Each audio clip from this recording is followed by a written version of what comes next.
Assalamualaikum warahmatullahi wabarakatuh. Waalaikumsalam. Eh, Bang, eh, lagi-lagi kita kembali di channel Enflow Show. Itu adalah salah satu channel yang nantinya akan membicarakan isu-isu seputar tanah air. Isu-isu yang berkaitan dengan eh, masalah-masalah tanah air yang saat ini maupun sudah telah terjadi. Ya.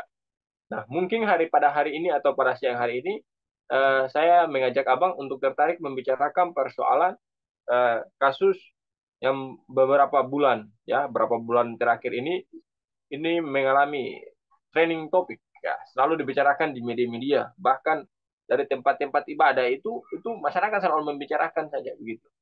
Nah, untuk melihat permasalahan ini Bang, kita akan berbicara persoalan efektivitas penegakan hukumnya gitu. Sebab apa? Saya lihat bahwasannya sampai saat ini negara masih memberikan kelonggaran kepada pimpinan Pondok Pesantren Az-Zaitun yaitu Saudara Panji Gumilang ya untuk apa? Untuk ya menurut saya sih begitu untuk supaya masih bisa berjalan ke sana kemari untuk mengadu ke sana kemari.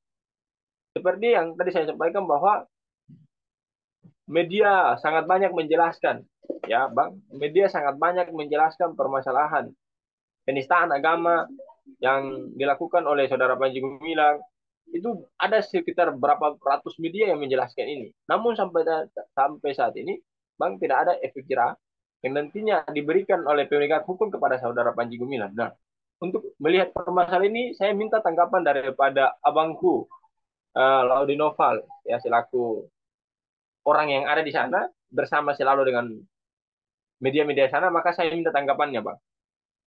Cek, cek. Dengar ya, Bung Albar ya. Oke, baik, Bung Albar. Saya pikir memang kita sudah berbicara tentang masalah Panji Gumilang ini dalam beberapa part ya. Tapi kali ini kita berbicara dalam perspektif penegakan hukum. Memang dalam konsep negara hukum itu sangat sangat penting dan sangat elementer keberadaan institusi penegakan hukum dalam konteks law enforcement, penerapan hukum. Kan begitu.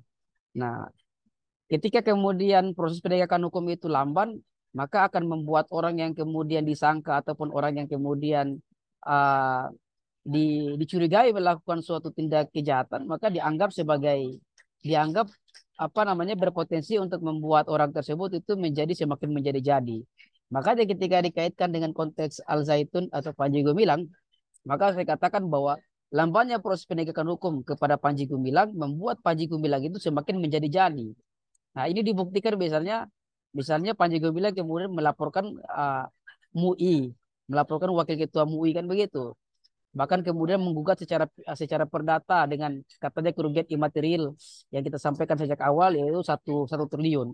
Dan ini terjadi karena apa? Karena terlalu proses penegakan hukum kemudian terlalu berleha-leha atau memang proses penegakan hukum kemudian tidak responsif dalam persoalan ini. Proses proses penegakan hukum sangat lamban. Nah, menjadi satu persoalan. Apakah memang ini lamban karena kemudian kekurangan alat bukti? Nah, ya kan? Itu jadi pertanyaannya ya. Sejak awal kita sudah katakan bahwa berbicara tentang alat bukti, 184 KUHP telah mengatakan bahwa bukti itu ada keterangan saksi, keterangan ahli, ya kan? Keterangan bukti petunjuk, ya kan? Kemudian dalam undang-undang IT juga sudah disebutkan bahwa alat bukti elektronik apa hal-hal yang bersifat elektronik itu juga merupakan bagian daripada alat bukti. Nah, di Albert tadi sudah katakan bahwa berbagai media-media sosial, berbagai macam video-video yang sudah beredar di media sosial yang itu menjadi bukti dokumen elektronik, iya kan? Itu menjadi bukti elektronik. Kemudian dengan keterangan-keterangan para ahli, ya kan, itu sudah banyak mengemuka bahwa yang bersangkutan melakukan misalnya penodaan, ya kan? Saya berpegang pada konteks itu. Iya. Nah, jadi kemudian kenapa kemudian proses hukumnya itu tidak sampai detik ini tidak kelihatan hasilnya? Itu kan jadi satu persoalan berarti persoalan ini menjadi lamban. Apa yang kemudian dipikirkan? Apakah ada sesuatu yang besar? Ada namanya behind the scan.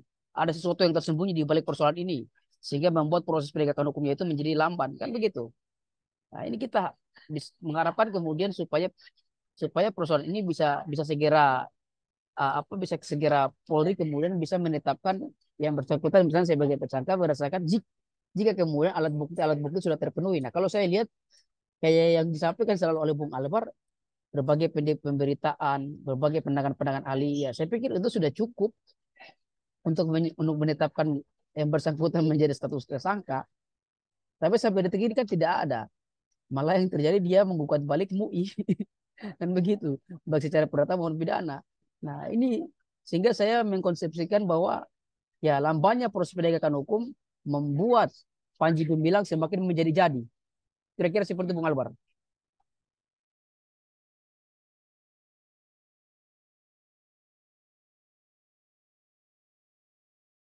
Suara ente di unmute. Oke. Bang, untuk melihat seperti yang tadi abang jelaskan bahwa apa kiri kanan suaranya bang,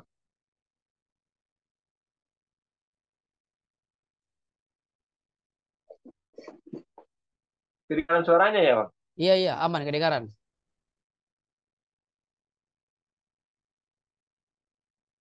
ya bang.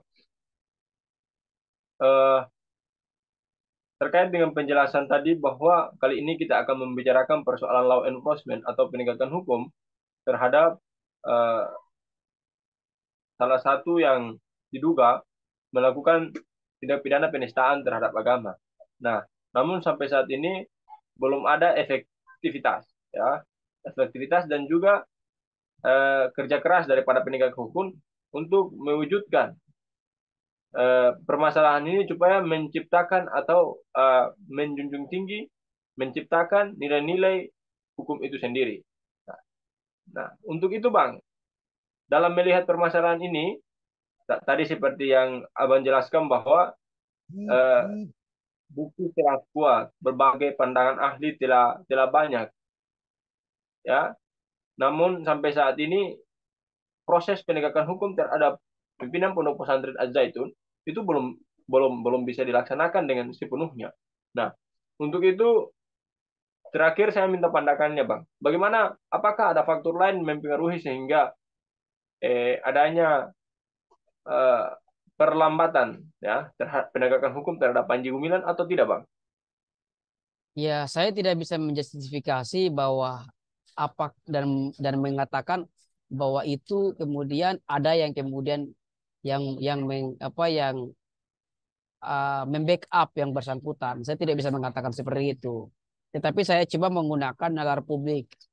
Saya coba menggunakan argumentasi berdasarkan pemberitaan. Nah, kalau kita lihat pemberitaan-pemberitaan yang beredar bahwa Panji Gumilang itu kemudian ada yang membackup, kan begitu. Ada pihak-pihak yang kemudian memiliki otoritas, memiliki kekuasaan yang kemudian mendukung dan bahkan membackup yang bersangkutan. Nah, mungkin saja nalar publik itu kemudian bisa menjadi sebuah apa ya, bisa ya bisa menjawab itu ya, bisa menjawab pertanyaan daripada Bung Albar. Nah, tapi kalau saya mengatakan saya tidak bisa menjustifikasi, tetapi saya hanya mengambil sampel daripada apa yang kemudian berkembang di publik, ya kan? Nah, apa yang kemudian berkembang di publik, ya publik mengatakan bahwa ada yang membackup. Nah, itu kemudian mungkin bisa menjadi jawaban bagi Bung Albar gitu. Oke, Bung Albar ya.